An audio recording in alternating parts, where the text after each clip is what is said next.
तो देखते हैं भू भुव स्व का तीनों जो महार विस्तार से भू और भुव। और देखो देखो हम जो भी कर्म करते हैं इसमें ज्ञान इच्छा और फल होता है। इच्छा अर्थात प्रयत्न करते हैं उसको, क्योंकि फल को अनुभूति पानी है। जैसे कि लड्डू है, मीठा है, ये लाल मिर्च है, इसके फल का अनुभूति होती है। फल होता है कि ये लाल मिर्च, अब इसको जैसे कि किसी को लाल मिर्च खाकर सुख होगा, किसी को दुख होगा, तो ये प्रयत्न में आ गया इच्छा कि ये मिर्च है सामने, इसका स्वरूप जान करते ही इसका ज्ञान होता है कि ये स्वरूप मिर्च है। जैसे कि लड्डू है, ज्ञान, अब उसको खा रहे हैं, प्रयत्न कर रहे हैं, इच्छा कर रहे हैं लड्डू, उस पर कुछ कम प्रयत्न करें। जिसमें ज़्यादा प्रयत्न करते हैं, कुछ किसी को मिर्च खाने में इतना प्रयत्न नहीं होता तो उसको सुख होता है, किसी को कष्ट होता है प्रयत्न करते हुए तो उसको दुख बाद में फल मिलेगा। जिसको प्रयत्न करते हुए सुख मिलेगा, कष्ट नहीं होगा, जिसकी हैबिट हो जाएगी, जिसका व्यवहार हो जाएगा, उसको सुख होगा। फल की इच्छा ना करो, फल की इच्छा करो। जैसे कि योगी वैद्य चाहता है कि मेरा का उपचार हो, तो फल की इच्छा तो करनी है, जब तो हम कर्म कर पाएंगे, इच्छा प्रयत्न कर पाएंगे। पर ये नहीं कि फीस कितनी मिलेगी। देखो प्रयत्न पूर्वक कष्ट होगा ना, आपका कष्ट से प्रयत्न भर होगा। किसी को कह भी रही तो प्रेम पूर्वक कहे कि तुझे मेरी बात समझ में नहीं आ रही, ये ना कहो कि उल्लू, क्योंकि आपको सुख का फल फिर आपको प्राप्त नहीं होगा। क्योंकि सामवेद को स्व सुख आ गया है, यजुर्वेद को भुआ और ऋग्वेद को स्व भू ज्ञान, और यजुर्वेद को भुआ भुआ मारता इच्छा प्रदान। ये वही है कि गुण कर्म अर्थात हम उनकी स्तुति कर रहे हैं।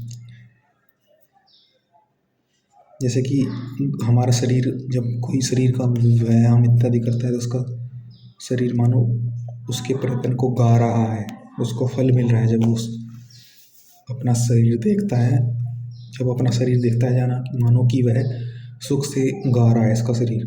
भूतकाल है, भुआ वर्तमान काल है, उस स्व को स्वर्ग भी कहते हैं, भविष्य में जो मिलता है।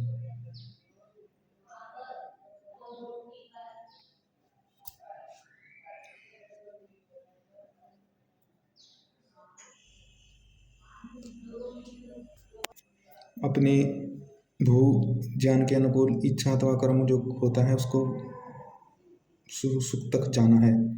इच्छा कर्म जो ज्ञान के अनुकूल हो, भुवा होता है, और स्व होता है सुख तक पहुँचा हुआ। स्व को कहते हैं कि भू को प्राण, और भुवा को अपान, और स्व को सुयान। कि केवल भू से काम नहीं चलता। स्व जब व्यक्ति थक जाता है ना, तब ईश्वर भी इसको कहते हैं कि तू आनंद प्रदान के लिए तुझको मैं मेरे पास हो। तुझको विश्राम गदगद स्वर में कहता है कि तू अब सुख का हकदार है, सुख के योग्य है, अब तू विश्राम कर।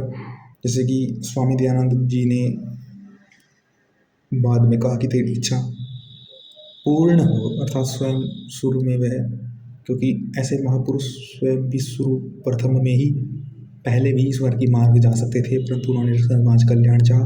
फिर ईश्वर ने ऐसी लीला चली क्योंकि उन्होंने कहा कि तुम्हारी लीला ईश्वर ते तूने अच्छी लीला की है, तो ईश्वर उसको फिर विश्राम करने के लिए बुलाते हैं, सुख के लिए, उन्नति के लिए।